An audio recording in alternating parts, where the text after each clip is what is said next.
சாண்ட்ராவை போட்டு பொலன்னு போனதுக்கு அப்புறம் திவ்யாவும் பிரஜனும் எப்படி ஃபேஸ் ஆஃப் இருக்க போகுது அப்படின்ற மாதிரி யோசிச்சுட்டு இருந்தேன். ஸோ இப்போ பிரஜனும் கலையும் வந்து உள்ள வந்ததுக்கு அப்புறம் இந்த ப்ரோமோலே காமிக்கிறாங்க.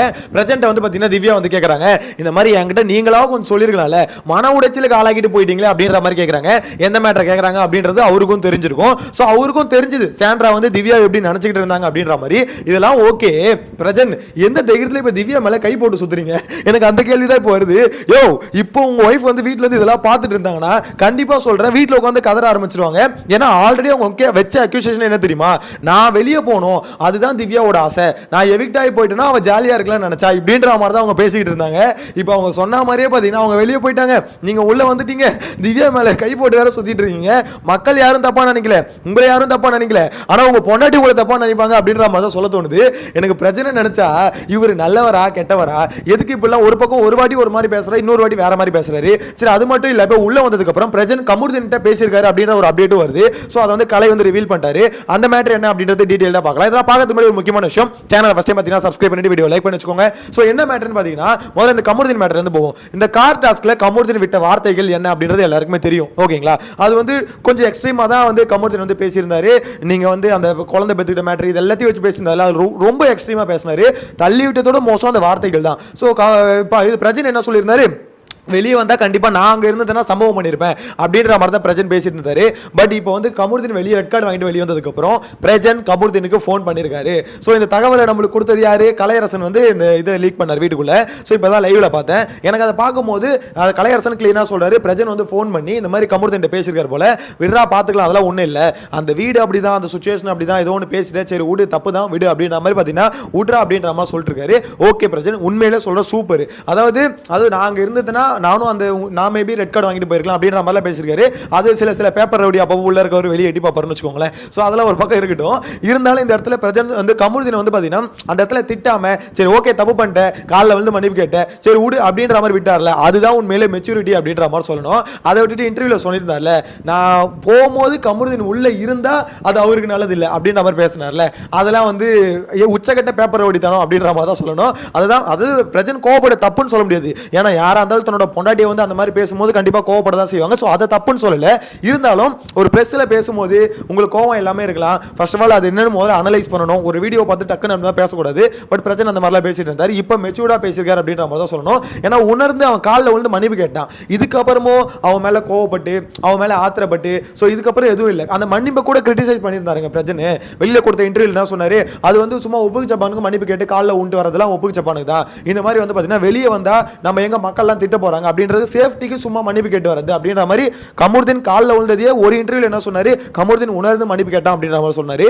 இன்னொரு இன்டர்வியூல வந்து இல்ல இது சும்மா ஒரு பேச்சுக்குன்னு மன்னிப்பு கேட்டு வராங்க, அவங்களோட சேஃப்டிக்காக மன்னிப்பு கேட்டு வராங்க அப்படின்ற மாதிரி கிரிட்டிசைஸும் பண்ணியிருந்தாரு. பட் இப்போ அதெல்லாம் இல்லாமல் கமுர்தீன் பேசும்போது ரொம்ப ஒரு மாதிரி நீட்டாக மெச்சூர்டாக பேசியிருக்காரு அப்படின்றது என்ன பொறுத்த வரைக்கும் நல்ல விஷயம் அப்படின்ற மாதிரி தோணுது.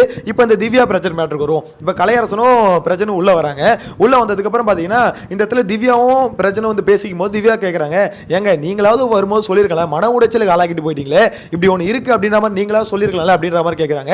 நியாயமான கேள்வி தான். ஏன்னா இந்த பிரச்சனை பைபிள் உள்ள வந்ததுக்கப்புறமா அப்பயும் வந்து சொல்லியிருப்பாரு, சாண்ட்ரா கிட்ட சொல்லியிருப்பாரு, திவ்யா உன்னை பத்தி எந்த இடத்துலயும் தப்பா யோசிக்கல, எங்கேயும் உனக்கு பின்னாடி தப்பா பேசல, அந்த பொண்ணு உன்னை பத்தி பேசவே இல்லை தப்பா, நீ தான் அப்படி புரிஞ்சிட்டு இருக்க அப்படின்ற மாதிரி சொல்லுவாரு. அப்பயே சாண்ட்ரா அந்த அளவுக்கு புரிஞ்சுக்கிட்ட மாதிரி தெரியல. இல்ல நான் அப்படி சொல்ல, அவர் தப்பா பேசணும்னு சொல்ல வரல, பட் அவர் பண்றதெல்லாம் அப்படிதான் இருக்கு அப்படின்ற மாதிரி ஒரு மாதிரி உருட்டிட்டு இருப்பாங்க. ஸோ இப்போ வந்து திவ்யா தான் கேட்கறாங்க, உள்ள வந்தல அப்ப என்கிட்ட சொல்லியிருக்கலாம்ல, இந்த மாதிரி நினைச்சிருக்காங்க, இந்த மாதிரி தப்பா நினைச்சிருக்காங்க அப்படின்ற மாதிரி சொல்லியிருக்கலாம்ல, அப்பெல்லாம் என் சொல்லாம வாயை பொத்திட்டு இருந்தா அப்படின்ற மாதிரி கேட்கறாங்க. அது ஒரு மாதிரி நியாயமான கேள்விதான். ஏன்னா இந்த பிரச்சனை பைபிள் அப்பயே சொல்லியிருந்தா திவ்யா அப்பயே போய் சாண்ட்ரா கேட்டிருப்பாங்க, சாண்ட்ரா இப்படிலாம் இல்ல சாண்ட்ரா, நீ அப்படி தப்பா நினைச்சுக்காத அப்படின்ற மாதிரி ஒண்ணு அப்பயே சண்டை நடந்திருக்கும், இல்லனா ஒரு சமாதானமா முடிஞ்சிருக்கும். இப்ப கடைசி வாரத்துக்கு முந்தின வாரம் வந்து தெரியும் போது என்ன ஆகுது, போற வரைக்குமே ரெண்டு பேருக்கு சண்டை. நேத்து எவிக்ட் ஆகி போகும்போது ஸ்டேஜில் நின்று பேசும்போதும் திவ்யா சாண்ட்ரா பேசும்போது விஜய் சேதுபதி ரியாக்ஷன் பார்த்தாலே உங்களுக்கு தெரிஞ்சிருக்கும். அவரே யோசிக்கிறாரு, என்னடா ரெண்டு இப்படி அடிச்சுக்குதுங்க, ஒரு மாதிரி ரியாக்ஷனே சரியில்லையே அப்படின்ற மாதிரி தான் அந்த மனுஷன் யோசிக்கிறாரு. ஏன்னா அந்த அளவுக்கு பாத்தீங்கன்னா இவங்க ரெண்டு பேருக்குள்ள போதுல அந்த கான்வர்சேஷன் அது ஒரு மாதிரி பீக்ல போயிட்டு இருந்தது அப்படின்ற மாதிரி தான் சொல்லணும். இந்த ப்ரோமோல இன்னொரு மேட்டர் விக்கல்சன் சொல்றாரு, பணப்பட்டியை சாண்ட்ரா எடுக்காத காரணம் பிரஜன் வருவாங்க, பிரஜன் வந்து என்ன பார்க்கணும் அப்படின்றதுக்கோசரம் வெயிட் பண்ணிட்டு இருந்தா அப்படின்னு நம்ம சாண்ட்ரா சொல்லியிருக்காங்க போல. ஸோ அதை தான் விக்கல்ஸ் ஒரு காரணமா சொல்றாரு. என்ன பொறுத்த வரைக்கும் அது ஒரு காரணமா அப்படின்னு கேட்டீங்கன்னா அதெல்லாம் ஒரு காரணமும் கிடையாது. ஏன்னா இந்த இடத்துல சாண்ட்ரா வந்து பணப்பட்டி எடுக்காத காரணம் பிரஜன் வருவாருன்னு இல்லை. அவங்கள பொறுத்த வரைக்கும் ரொம்ப ரொம்ப சிம்பிள், அவங்க ஜெயிப்பாங்க அப்படின்ற ஒரு மைண்ட் செட்ல இருந்தாங்க. சீரியஸ்லி அவங்க வின் பண்ணிடுவாங்க அப்படின்ற ஒரு மைண்ட் செட்ல இருந்தாங்க.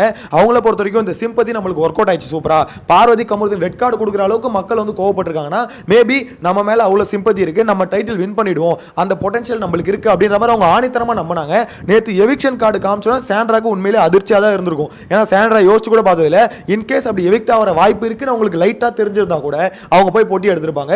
எனக்கு தெரிஞ்சு சாண்ட்ரா போட்டி எடுத்துருக்கலாம், அவ்வளோ பண கஷ்டம் அப்படி இப்படின்னு சொல்லும் போது நீங்க வந்து போட்டி எடுத்துருக்கலாம், ஏன் போட்டி எடுக்காம இருந்தாங்க அப்படின்ற மாதிரி எனக்கும் தெரியல. விஜய் சேதுபதி அதான் கேட்டார் நேத்து, நீங்க ஏன் போட்டி எடுக்கலன்னு எனக்கு தெரியலையே அப்படின்ற மாதிரி. போட்டியை பத்தி பேசக்கூட இல்லை. அது ஏதோ அப்படி சொல்லுது, அந்த 5 கண்டஸ்டன்ட்ல அவங்க ஏதோ வேற ஒரு ஆள் மாதிரி உட்காந்துட்டு இருந்தாங்க, அவங்களுக்கும் போட்டிக்கு சம்பந்தமே இல்லை அப்படின்ற மாதிரி உட்காந்துட்டு இருந்தாங்க. அவ்வளோ கான்ஃபிடென்ட் தான் சாண்ட்ராக. நேத்து பார்வதி கமருதீனுக்கு ரெட் கார்டு கொடுத்து எப்படி சிறப்பாக வழி அமைச்சாங்களோ அதே மாதிரி எல்லாம் ஆரவாரத்தோட சிறப்பாக வழி அமைச்சு வச்சாங்க அப்படின்ற மாதிரி தான் சொல்லணும்.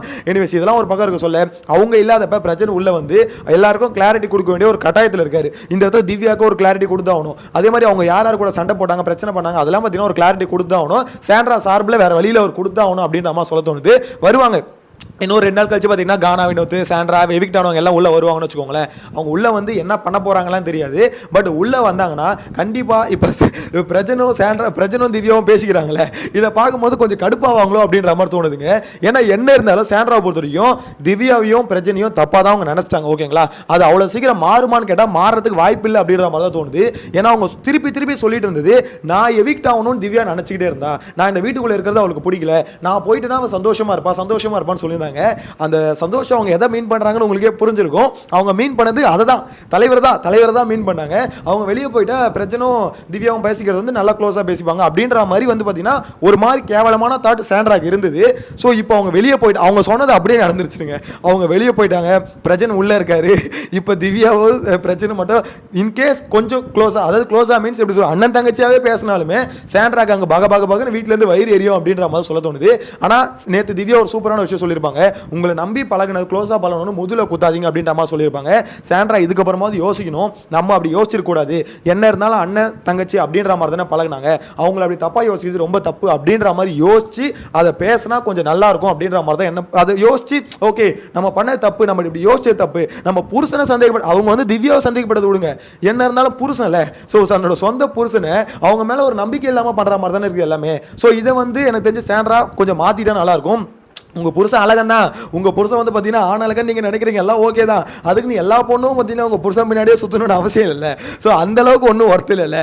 நீங்கள் அதாவது நீங்கள் தூக்கி உச்சத்தில் வச்சுக்கலாங்க, எல்லாருமே பிரஜன் அப்படின்னு வரமாட்டாங்க. ஸோ அதை நம்புங்க, அப்படிலாம் இருக்காது. மேபி அவருக்கு இதுக்கு முன்னாடி பார்த்தீங்கன்னா நிறைய ஃபேன்ஸ் இருந்தாங்க, நிறைய கேர்ள்ஸ் ஃபேன்ஸ் இருந்தாங்க, பெண்கள் ஃபேன்ஸ் வந்து அவங்களுக்கு அதிகமாக தான் இருந்தாங்க, நானும் ஒத்துக்கிறேன். அப்போ அந்த மாதிரி தான் ஒரு பீக்கில் தான் இருந்தாருன்னு வச்சுக்கோங்களேன். ஆனால் அதுவே ரியாலிட்டி இல்லை. ஸோ இப்போ வந்து அப்படி நடக்கணும்னு அவசியம் இல்லை. ஆனால் சாண்ட்ரா பார்த்தீங்கன்னா இன்னும் அந்த ஒரு மைண்ட் செட்டில் இருக்காங்க அப்படின்ற மாதிரி சொல்ல தோணுது. உங்களோட கருத்தை மறக்காம கமெண்ட்ல மென்ஷன் பண்ணுங்க. எனக்கு தெரிஞ்சு கலையரசன் உள்ள வந்ததுக்கு அப்புறமா நிறைய இன்ஃபர்மேஷனை திவாகரும் அவரும் ஷேர் பண்ணிப்பாங்க அப்படின்ற மாதிரி தோணுது. ஏன்னா 2 பேரும் ஓட்டவாயி அடுத்தடுத்த ப்ரோமோல வரும், அது என்னென்ன விஷயம் அப்படின்ற மாதிரி அப்டேட் பண்றேன். சேனலை சப்ஸ்கிரைப் பண்ணிக்கோங்க. நெக்ஸ்ட் வீடியோல மீட் பண்ணலாம். Tata bye by.